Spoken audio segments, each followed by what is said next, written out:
एक बार एक गुरुदेव की सेवा में एक गरीब आदमी जाता था, कई वर्ष सेवा किए। उसने सोचा बाबा के पास धनी मानी आते रहते हैं, कभी किसी से कह देंगे तो हमें धन दे देंगे। तो ऐसा बाबा ने किया नहीं। तो एक दिन खुल के उसने कहा, बाबा हम गरीब आदमी हैं, बहुत दिन से सेवा कर रहे थे, हमको चाह रहे थे कि आप दे। बोले बेटा हम भी देना चाह रहे थे, जाओ आज ऐसी एक अमूल्य चीज देते हैं तुम निहाल हो जाओगे। उसको लगा कि बाबा के पास तो धनी मानी लोग आते रहते हैं, जरूर कोई कीमती चीज होगी। बोले जाओ गंगा स्नान करके आओ। अब बड़ा मगन होके गंगा स्नान कर बैठा हो, कहा बेटा राम राम राम यही यही जपो बस। उसने कहा यार मतलब कोई नई बात है। आग अब आप प्रणाम करके गया तो गांव के लोग जो गाय चरा रहे थे तो कहा भैया राम राम गुरु जी की सेवा कर आए। तो उसको बड़ा संशय हुआ कि चरवाहा तक राम राम बोल रहा है, इतने दिन सेवा की गुरु जी। बोले गंगा नहा के आओ, तुम्हें बड़ी कीमती चीज दे रहे हैं ये, और बोले राम राम कहो।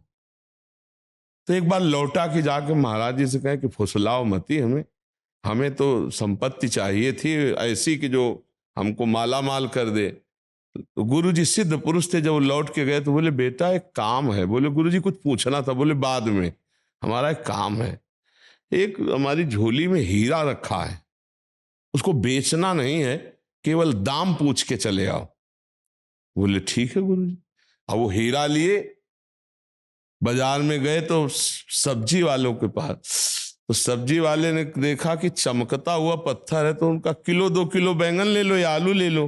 बोले नहीं बेचना नहीं है। एक कागज में लिखा सब्जी वाले ने 1 किलो बैंगन या 1 किलो आलू लेने की। अब बनिया की दुकान में गया, उसने देखा, उसने कहा है तो चमकता हुआ, 1,000 रुपया दे। 1,000 रुपया?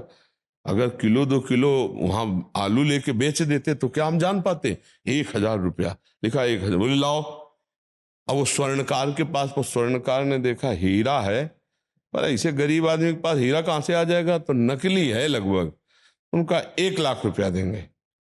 1,00,000 रुपया कागज में लिखा, 1,00,000 रुपया स्वर्णकार। अब जौहरी के पास पहुंचा, जौहरी ने देखा, बोले ऐसे देश का हीरा है कि जितने हमारी दुकान में रतन है आभूषण है, ईमानदारी की बात है, सब ले जाओ तो भी इसकी कीमत नहीं है। जौहरी ने कहा ये एक अलौकिक देश का हीरा। अब संत के अरे लिया। बोले गुरु जी ये तो बहुत कीमती है। बोले कब जाने, अगर हम कह देते बेच आओ तो 1 किलो आलू या 1 किलो बैंगन लेके आ जाते। तो उनका गुरुजी उसके बाद हम गए वाणिज्य व्यापार करने, उसने इतना, फिर उसने इतना, जौहरी ने कहा। बोले बेटा ये राम नाम कोई जौहरी जी संत ही जानता है, ये बैंगन आलू बेचने वाले जानवर चलाने ये तो ऐसे बोल दिए, जीवन भर इसी को या है, जा तो जप के तो देख। बोले गुरुजी यही प्रश्न था। बोले वही उत्तर तुम्हें देने के लिए क्रिया कराई। कोई जौहरी जैसे रतन की हीरा की कीमत जानता है, ऐसे भगवान नाम की कीमत कोई फकीर जानता है जो रात दिन उसी में डूबा हुआ है। आप जप के तो देखो, आनंद की धारा खुल जाएगी, आनंद स्रोत खुल जाएगा, सारे पाप नष्ट हो जाएंगे, मन एक अद्भुत आनंद में बना रहे।